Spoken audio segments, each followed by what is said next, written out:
Good morning and welcome to the VSA Morning Miner. It's Tuesday, the 4th of April. I'm joined by Paul Rankin. Paul, how are you today? I'm well, thank you. Very well, and very nice sunny day outside too. It is. It's very cold though. Clear and cold. Yeah. Right, let's start with the biggest news in the sector. Yesterday's announcement about a hostile approach for Teck Resources by Glencore. Yes, that's right. It was a $22.5 billion bid by Glencore toward Teck, but the Teck board has rejected that offer as being opportunistic, essentially undervaluing the company in a down market, is their view.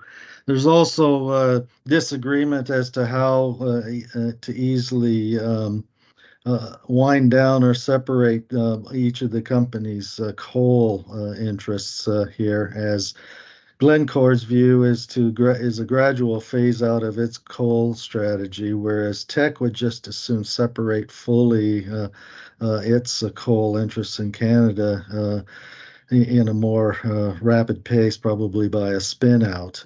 Glencore isn't uh,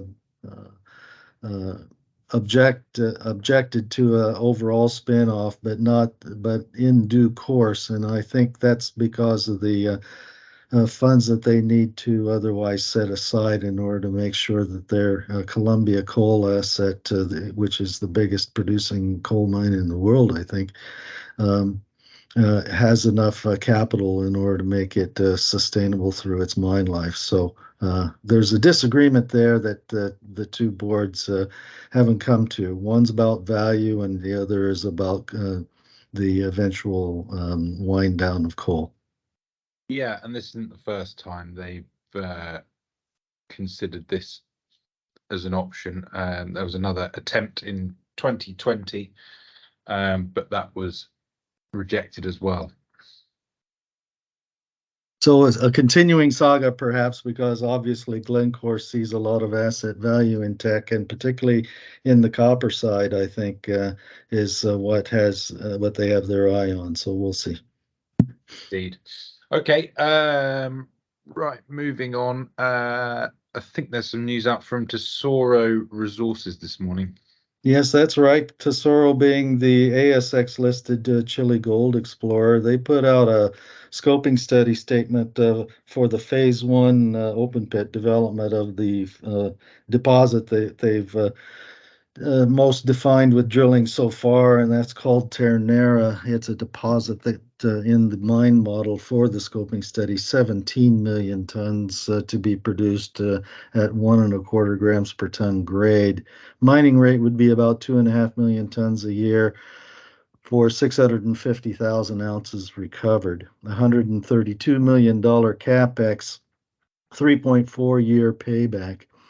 I thought that the numbers looked reasonable, though I think the assumption on the recovery rate or initial recovery rate, 94.5%, is achievable, but it's a fairly aggressive one for a PEA stage, I would say. So more drilling yet to do, of course, as this progresses into feasibility studies, and there are awful lot of drilled discoveries very close by to the Ternera, so I'm not of particular concern that the further studies and drilling will ultimately firm up the numbers with some greater sense of reliability. So very interesting numbers for them.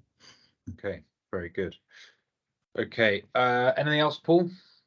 Real quickly, a company I've been following for a little while called Lion One, which is now has a decline ramp in construction on a high-grade gold deposit in Fiji. They have actually started mining earlier than expected because they came across a new high-grade vein well into the hanging wall of the main vein lode that they are targeting the ramp to. It's about 1.5 meters wide, and sampling rounds on it with drifting having begun on it rather consistently coming in the 10 grams to 30 grams per ton gold range. So a nice new discovery for them. They have stockpiled about 400 tons into their stockpile for eventual milling as they get the mine further developed. The other thing to mention was TSX listed silver explorer in Mexico and Germany, Exelon Resources. They have removed the $22 million litigation contingency on which they hold on its books with some litigation that's not quite completely finished in Mexico. The reason they've removed it is because that litigation is against the subsidiary, and Mexico law is quite clear that you can't otherwise pull on assets of the parent when on litigation against the subsidiaries. And what this does is getting that off the balance sheet helps clean it up, as Exelon is trying to raise $10 million in order to purchase the La Negra mine out of care and maintenance at this time. Okay, thanks for your thoughts, Paul. We'll be back tomorrow. Thanks very much. Very good. See you then.